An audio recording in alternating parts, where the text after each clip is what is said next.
वालेकुम स्टूडेंट्स, मैं हूं आपका इंस्ट्रक्टर आतिफ नसीम और ये है आपका YouTube channel science maths and civil.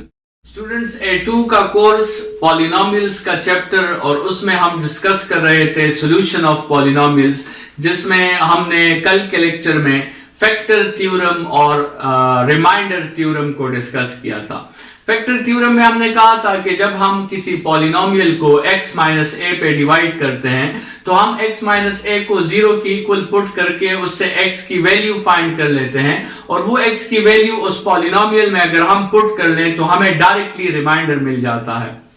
ये एक बहुत इंटरेस्टिंग मेथड है और बहुत इंपॉर्टेंट टूल है आपके साथ। फिर उसी फैक्टर रिमाइंडर थ्योरम का आपके साथ एक स्पेशल केस था, दैट इज फैक्टर थ्योरम, कि अगर आप वो वैल्यू पुट करके x की वैल्यू पुट करके आपको अगर रिमाइंडर 0 मिल गया, 0 मिलने का मतलब ये होगा कि x is equal to a की वो वैल्यू उस इक्वेशन का रूट होगी और x माइनस a की वैल्यू उस इक्वेशन का फैक्टर होगी। तो इन दोनों थ्योरम्स के हेल्प से और खास तौर पे फैक्टर थ्योरम के हेल्प से हम देखना चाहते हैं कि हम किसी पॉलिनोमियल इक्वेशन को किस तरह सॉल्व कर सकते हैं। लेट्स सपोज आपके साथ एक पॉलिनोमियल इक्वेशन है x cube plus x square minus x minus 1 is equal to 0। ये वही पॉलिनोमियल इक्वेशन है जो हमने कल के लेक्चर में एग्जांपल्स में डिस्कस किया था, ठीक है, पिछले लेक्चर में। तो इस पॉलिनोमियल इक्वेशंस को के रूट्स हम फाइंड करना चाहते हैं। स्टूडेंट्स, अगर ये क्वाड्रेटिक इक्वेशन होता तो हमारे साथ क्वाड्रेटिक फॉर्मूला मौजूद है, हम उसके जरिए इसके आंसर्स को आसानी से फाइंड कर सकते थे, लेकिन ये क्वाड्रेटिक इक्वेशन नहीं है, ये आपके साथ जो है एक क्यूबिक इक्वेशन है। स्टूडेंट्स, इस क्यूबिक इक्वेशन को आप फैक्टराइजेशन के मेथड से आसानी से भी सॉल्व कर सकते हैं। मतलब यहां पे मैं आपको एक दूसरा मेथड बता रहा हूं। आप इस x क्यूब और x स्क्वायर से x स्क्वायर कॉमन ले लें, so you will get x plus 1, और यहां से आप माइनस 1 कॉमन ले लें, so you will get x plus 1। तो अगर आप फिर उन फैक्टर्स को जो है फैक्टराइज फॉर्म में लिख लें, so you can write x plus 1 into x square minus 1 is equal to 0। वहां से भी आप इसे आसानी से सॉल्व कर सकते हैं, लेकिन हमेशा इक्वेशंस इतने सिंपल नहीं होंगे। ये तो हमने एक सिंपल इक्वेशन दिया है, तो हम जनरल मेथड डिस्कस करना चाह रहे हैं which is with the help of factor theorem, ठीक है। तो स्टूडेंट्स, आपने क्या करना है, आपने x की वैल्यूज उठानी है, plus minus 1 plus minus 2 plus minus 3 and going on, और आपने ये x की हर एक वैल्यू इस इक्वेशन में पुट करके देखनी है कि कब आपको कौन सी वैल्यू आपको इस इक्वेशन को जस्टिफाई करके मिलती है, या कौन सी वैल्यू इस तरह है जिसमें रिमाइंडर हमारे साथ 0 आ सकता है। स्टूडेंट्स, हम सबसे पहले इसमें 1 वैल्यू पुट करते हैं। 1 वैल्यू पे आप चेक करें तो आपको remainder 1 plus 1 minus 1 minus 1 remainder आपको 0 की इक्वल मिल जाता है। मतलब हमारे साथ मसला हल हो गया है, हमने एक रूट मालूम कर लिया है और इस रूट से हम फैक्टर थ्योरम के जरिए फैक्टर की तरफ जा सकते हैं। लेकिन चले ये और वैल्यूज भी कुछ पुट कर लेते हैं। माइनस 1 पुट करते हैं तो यहां आपके साथ माइनस 1 और यहां माइनस 1 आप पुट करेंगे तो प्लस 1 हो जाएगा। तो इससे आपके साथ माइनस 1 प्लस 1 माइनस 1 माइनस 1, तो मेरे ख्याल से इसका रिजल्ट आपके साथ माइनस 1 आता है। मतलब ये वैल्यू आपकी कोई काम की नहीं है, इसको हम यूज नहीं कर सकते क्योंकि इससे रिमाइंडर हमारे साथ 0 की इक्वल नहीं आया और हम इस पे फैक्टर थ्योरम अप्लाई नहीं कर सकते। स्टूडेंट्स, जरा 2 वैल्यू पुट करते हैं। 2 वैल्यू पे हमारे साथ 8 प्लस 4 माइनस 3, तो 8 प्लस 4 माइनस 3 से हमारे साथ 9 वैल्यू आई। स्टूडेंट्स, इस वैल्यू की भी हमारे साथ कोई अहमियत नहीं है क्योंकि रिमाइंडर हमारे साथ 0 की इक्वल नहीं आया। इसी तरह अगर हम माइनस 2 पुट करें तो हमारे साथ माइनस 8 प्लस 4 प्लस 2 माइनस 1, तो इससे भी आपके साथ 0 आंसर नहीं आता, तो ये भी आपकी चॉइस की वैल्यू नहीं है। बहरहाल हमें एक वैल्यू अपने आंसर में मिल गई है और हम उस वैल्यू को यूज करके अपने लिए जो है वो क्वेश्चन को स्टार्ट कर सकते हैं फिलहाल के लिए। तो स्टूडेंट्स, इस प्रोसेस को आप सो ऑन करेंगे तो आपको मेरे ख्याल से तकरीबन इन 6 वैल्यूज में आपको एक आंसर पे जरूर 0 आंसर मिलेगा। लेकिन अगर इस 6 वैल्यूज पे आपको आंसर नहीं मिला तो फिर आप आगे प्रोसीड करें। स्टूडेंट्स, आप कब तक आगे प्रोसीड करेंगे, ये भी एक मसला है। उसके लिए एक ट्रिक है कि जो आपके साथ किसी पॉलिनोमियल में कांस्टेंट टर्म मौजूद होता है, आप उस कांस्टेंट टर्म के फैक्टर्स बना लें। मतलब अगर आपके साथ एक पॉलिनोमियल में 9 कांस्टेंट टर्म है, तो आप उनको इन वैल्यूज पे चेक करें, +-1 पे चेक करें, +-3 पे चेक करें और +-9 पे आप चेक करें। हो सकता है इन वैल्यूज में कोई एक वैल्यू जो है वो आपके साथ रूट को जस्टिफाई कर लें और रिमाइंडर आपके साथ 0 आ जाए। तो जो उसका कांस्टेंट फैक्टर होगा उस पॉलिनोमियल का, आप उस पॉलिनोमियल के फैक्टर्स पर ही, उस कांस्टेंट टर्म के फैक्टर्स पर ही आप अपने इक्वेशन को चेक कर सकते हैं। अदरवाइज जरूरी नहीं कि इनमें से आंसर मौजूद हो। ये एक सिंपल ट्रिक है जो आसानी से आपको आंसर दे सकता है। आंसर नहीं मिला तो फिर आप कंटिन्यू करें, जो है सारे नंबर्स पे चेक करें, और हो सकता है कि उन सारे नंबर्स में भी आपको कोई आंसर नहीं मिले। हो सकता है उसका रूट जो है वो इंटीजर हो ही ना, हो सकता है उसका रूट आपके साथ जो है वो फ्रैक्शन फॉर्म में हो। ठीक है, तो फिर आप फ्रैक्शंस भी चेक कर सकते हैं। आप x की वैल्यू 1/2 ले लें, -1/2 ले लें, 0.5 ले लें। ठीक है, तो आप फ्रैक्शंस भी चेक कर सकते हैं। लेकिन अच्छी बात यह होगी कि इन 6 वैल्यूज में आपको कोई आंसर मिल जाए, वरना फिर क्वेश्चन मुश्किल हो जाएगा। ठीक है, बहरहाल अगर इस प्रोसेस को आप कंटिन्यू करें और आपको पता लग गया कि P(1) से हमें 0 आंसर मिल रहा है, तो अगर आपको x की कोई वैल्यू पर 0 आंसर मिल रहा है, इसका मतलब आप फैक्टर थ्योरम अप्लाई कर सकते हैं। और फैक्टर थ्योरम अभी क्या कहेगा कि x की जो ये वैल्यू थी 1, ये असल में हमारे साथ रूट थी, और अगर हम इस 1 को इस तरफ ले आए तो x-1 जो है वो हमारे साथ फैक्टर हो गया है। तो हमने अपने लिए इस क्वेश्चन के लिए एक फैक्टर जो है वो मालूम कर लिया है। स्टूडेंट्स, वो दूसरा फैक्टर क्या होगा? Find the other factor. आप उस दूसरे फैक्टर को फाइंड करें। कैसे फाइंड करें? With the help of long division. आप लॉन्ग डिवीजन के जरिए एक फैक्टर तो आपके साथ मिल गया है x-1, मतलब आपको पता चल गया कि रिमाइंडर 0 होगा, लेकिन इसका जो कोशेंट आपके साथ आएगा वो कोशेंट आपके साथ लॉन्ग डिवीजन वो दूसरा फैक्टर होगा। ठीक है, तो आप इसको आसानी से, रूल सब आपको पता है, आप इसको जो है सॉल्व कर सकते हैं। इनके साइंस चेंज कर दें, 2x² - x-1, फिर आप 2x के साथ करें तो ये 2x² - 2x, और फिर इसको कैंसिल कर दें तो आपके साथ x-1, और फिर आखिर में +1 के साथ करें तो x-1 आपके साथ 0 आ गया।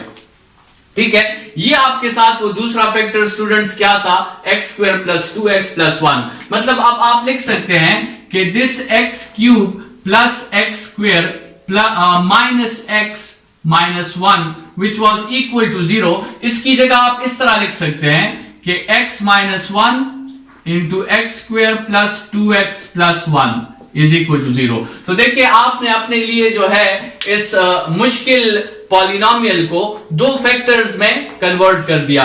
अभी इसके बाद आप जो है वो 0 फैक्टर मल्टीप्लिकेशन प्रॉपर्टी अप्लाई कर सकते हैं कि या तो x-1 की वैल्यू 0 होगी या x² + 2x + 1 की वैल्यू आपके साथ 0 होगी।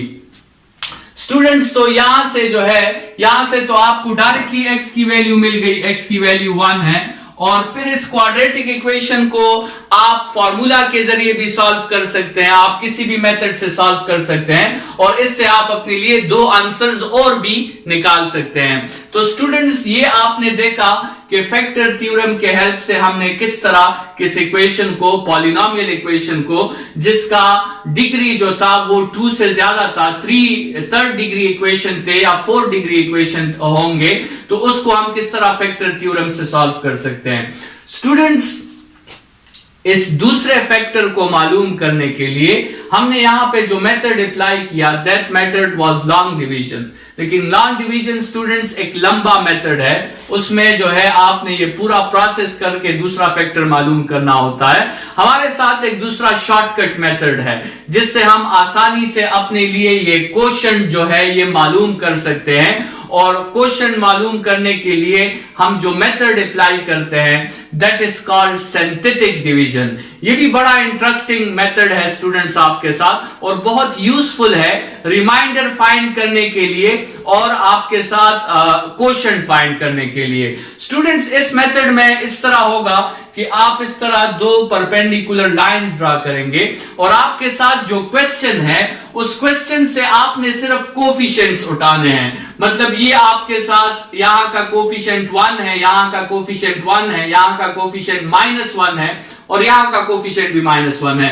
तो आपने सिर्फ वो कोफिशिएंट्स लिख देने हैं 1 1 -1 -1। स्टूडेंट्स इस लॉन्ग डिवीजन सिंथेटिक डिवीजन के मेथड में ये बात याद रखें कि अगर कोई x का पावर मौजूद नहीं है तो उसका कोफिशिएंट 0 है और वो आपने यहां पे मेंशन करना है। ठीक है, मतलब अगर आपके साथ क्वेश्चन इस तरह है कि x³ + 1 = 0 तो आपने इस मेथड के लिए सिर्फ 2 दफा 1 नहीं लिखना बल्कि आपने इस मेथड के लिए 1 0 0 1 लिखना है। मतलब x³ का कोफिशिएंट 1, फिर x² का कोफिशिएंट 0, फिर x का कोफिशिएंट 0 और फिर कांस्टेंट का कोफिशिएंट आपके साथ 1 है। तो जो स्टैंडर्ड फॉर्म है सिंथेटिक डिवीजन हमेशा स्टैंडर्ड फॉर्म पे अप्लाई होता है और स्टैंडर्ड फॉर्म में आपने वो सारे जो 1 स्टेप डिक्रीज के जितने भी x के पावर्स हैं उन सब कोफिशिएंट्स को आपने इसमें मेंशन करना है। यहां पे तो चूंकि कोई कोफिशिएंट मिसिंग नहीं था तो हमने सिंपली 1 1 -1 और -1 लिख दिया। ये आपके साथ वो 1 1 -1 -1 ये जो 4 आइटम्स हैं आपके साथ जो नजर आ रहे हैं ये असल में आपके साथ उस इक्वेशन उस पॉलिनोमियल इक्वेशन के कोएफिशिएंट्स हैं। ठीक है, अभी आपको पता चल गया है कि हमारे साथ x का एक रूट क्या है, x का एक रूट हमारे साथ 1 है। तो वो 1 यहां पे आपने क्या मेंशन करना है इस साइड पे आपने वो x का रूट मेंशन करना है और x का रूट आपको कहां से पता चलेगा, वो आपको ये वैल्यूज पुट करके पता चलेगा कि कब आपको 0 आंसर मिलता है। तो वो जो रूट आपने यहां पे मेंशन कर लिया स्टूडेंट्स, अब आपने क्या करना है, अब आपने सिंथेटिक डिवीजन का प्रोसेस करना है। इसको ध्यान से देखें स्टूडेंट्स, इस जो पहला आइटम है आपका ये जनरली आप इसे इसी तरह नीचे ले आए, मतलब जो पहला टर्म है उसे आप नीचे ले आए, फिर आप इन दोनों को मल्टीप्लाई करें। सेकेंड स्टेप इन दोनों को आप मल्टीप्लाई करें तो 1 × 1 से आपके साथ क्या आता है, 1 × 1 से 1 आता है, वो 1 आप यहां लिख लें। ठीक है स्टूडेंट्स, फिर इन दोनों को आप ऐड करें, इन दोनों को आप ऐड करें तो 1 + 1 से क्या आ जाएगा, आपके साथ 2 आ जाएगा। स्टूडेंट्स इस 2 को दोबारा इस रूट के साथ मल्टीप्लाई करें, 2 × 1 से आपके साथ 2 आ जाएगा। अभी आप इन दोनों को ऐड करें। ठीक है, तो इन दोनों को आप ऐड करेंगे आपके साथ रिजल्ट आएगा 1। ठीक है, फिर इस 1 को आप दोबारा रूट के साथ मल्टीप्लाई करें तो 1 × 1 से आपके साथ 1 आ जाएगा और फिर आप इन दोनों को ऐड करें तो आपके साथ रिजल्ट 0 आ जाएगी। स्टूडेंट्स ये जो लास्ट वैल्यू आपके साथ आती है this last value is remainder और ये 0 इसलिए आई है क्योंकि जो हमने वैल्यू यूज की है x की वो असल में रूट है और रूट के वैल्यू पर रिमाइंडर आपके साथ हमेशा 0 आता है। तो ये मेथड भी आपने देखा बहुत इंटरेस्टिंग मेथड है जिससे आपको रिमाइंडर का पता भी चल सकता है और क्वोशंट का पता भी चल सकता है। अभी क्वोशंट का पता आपको कैसे चलेगा स्टूडेंट्स, ये जो आपने कोफिशिएंट्स लिखे हैं, ये जो फर्स्ट लाइन में आपने कोफिशिएंट्स लिखे हैं ये तो आपको पता है कि ये तो हमारे क्वेश्चन के कोफिशिएंट्स थे, लेकिन यहां पर जो ये 3 कोफिशिएंट्स आपके साथ आए हैं, ये 1 2 1 जो आपके साथ कोफिशिएंट्स आए हैं, ये कोफिशिएंट्स असल में क्वोशंट के कोफिशिएंट्स हैं। ये कोफिशिएंट्स उस दूसरे फैक्टर के कोफिशिएंट्स हैं जो हमने फाइंड किया। अभी इन कोफिशिएंट्स के साथ आप क्या करेंगे स्टूडेंट्स, आपके साथ जो इक्वेशन है जो पॉलिनोमियल है वो पावर 3 से शुरू हो रहा है, तो आप इस दूसरे फैक्टर के कोफिशिएंट्स को 3 से 1 पावर रिड्यूस कर दें। मतलब आप 1 के साथ x² लगा दें, इसके साथ x लगा दें, x के साथ x पावर 0 लगा दें। तो ये जो आपके साथ फॉर्म आया है x² + 2x + 1, x square plus 2x plus 1, ये असल में वो दूसरा फैक्टर था। पहला फैक्टर तो आपके साथ ये है x माइनस 1 और दूसरा फैक्टर आपके साथ x square plus 2x plus 1 है। और स्टूडेंट्स यहां पे आप देखें तो वही फैक्टर लॉन्ग डिवीजन से भी आपके साथ वही फैक्टर आया है, x square plus 2x plus 1 is equal to 0। Students तो यहां आपने देखा कि उस दूसरे फैक्टर को मालूम करने के लिए आप या तो लॉन्ग डिवीजन का मेथड यूज कर सकते हैं या आप अपने लिए एक शॉर्टकट यूज कर सकते हैं, that is called synthetic division. Synthetic division पे स्टूडेंट्स प्रैक्टिस करें, काफी इंटरेस्टिंग और काफी इंपॉर्टेंट और यूजफुल टूल है हमारे साथ, जिससे हम आसानी से अपने लिए क्वोशंट भी फाइंड कर सकते हैं और रिमाइंडर भी फाइंड कर सकते हैं। क्वोशंट के जो कोफिशिएंट्स आपके साथ आएंगे उसको आप अपने पॉलिनोमियल का जो डिग्री होगा उससे 1 माइनस करके आप कोफिशिएंट के साथ वेरिएबल्स लगाएंगे। स्टूडेंट्स इस लेक्चर के लिए इतना ही, नेक्स्ट लेक्चर में इसी प्रोसेस को आगे बढ़ाएंगे। इस लेक्चर के लिए इसी जगह पे हम खत्म करते हैं। Thank you students.